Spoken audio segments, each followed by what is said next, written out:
Welcome back to the speedrun tutorial for Devil May Cry 4 Special Edition. This time we'll cover Nero, our first playable character in the run.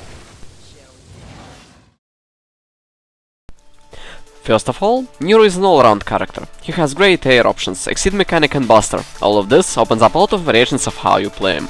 Despite being new to the series, playing Nero will effectively allow you to understand the very basics of the DMC4 that can be applied to every other character in the game. Myself, I consider Nero being a perfect example for this sentence: easy to learn, hard to master. Mechanics-wise, there is 3 main mechanics that I would like to discuss. These are snatch cancelling, devil trigger cancelling, and the most important one, jump cancelling. All 3 techniques here are used in a speedrun, that's why it's very important to understand how exactly do they work. So I think we should start with this very simple one to understand and to use: snatch cancel. Snatch is a very useful tool in the game and in the run. The main purpose of snatch is to give your character a bit more mobility, as you can bring yourself to the bosses a lot much faster, or you can bring smaller enemies like scarecrows or frost to yourself. But still, how is this a snatch cancel, you might ask me? Let me explain what snatch cancel is. Whenever Nero is bringing his Devilbringer back by using snatch, there is a very small amount of frames of recovery. If you during these recovery frames tap your exceed button, that animation gets cancelled, and you can use your snatch again and again and again. This particular technique is very useful against Mephistos and Fausts, as it allows us to get rid of their cloaks much faster. And if we will compare the regular snatch to the snatch cancel, we can see that snatch cancel is very fast and very superior to the regular snatch. That's why you have to practice this technique. When it comes down to practicing the snatch cancel, I recommend picking up Mission 10. The first room of Mission 10 contains 2 Fausts and 1 Mephisto, which you can practice your snatch cancels upon.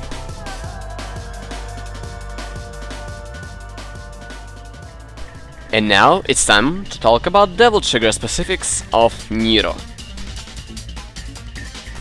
Devil Trigger is a very important ability in general gameplay and in a speedrun. We can unlock Devil Trigger by clearing the boss in Mission 6. When activated, Devil Trigger allows us to perform much more things, and more importantly, it gives us a lot more options. The examples of these options you can see right now on your screen. Since Devil Trigger consumes a specific resource that's difficult to obtain, Devil Trigger has to be used very carefully to get as much efficiency as possible.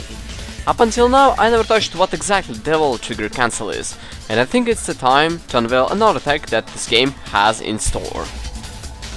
Simply put, Devil Trigger Cancel stands up for press Devil Trigger button after or before the hit to cancel its animation. And to be honest, this tech will probably help more for people that are looking for style rather than the speedrunning, but that does not make this tech less important to ignore. Since Devil Trigger Cancel gives you a chance to adjust your angle, deal more damage, change your position and much more, it's very important to learn how to use it properly. Using Devil Trigger Cancel in the mid-air will briefly stop your momentum, making any skip setup, in example Mission 10-1, a bit easier to perform. All of this combined, on top of having the innate abilities inside the Devil Trigger, all of this gives Nero insane amount of options anywhere in a run.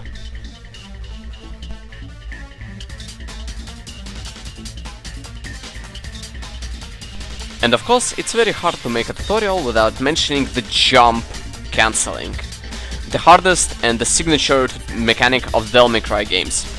Before going on, I would like to recommend Chasertech and Dervadox videos.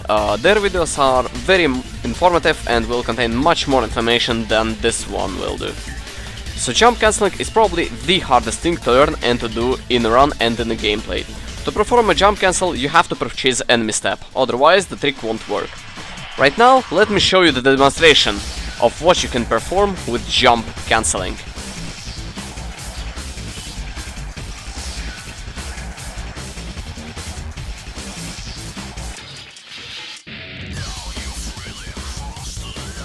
One of the main problems with jump cancelling is the hitboxes, especially the enemy ones.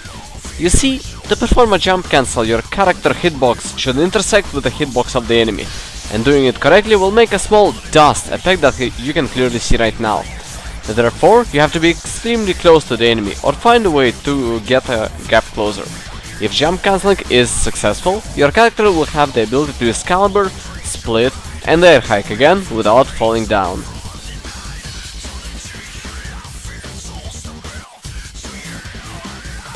With all that combined, we can clearly see that jump cancelling is the hardest technique in a run and in a game. You can master the jump cancelling to perform insane combos like combo mats or like random collaborations to get impressive results.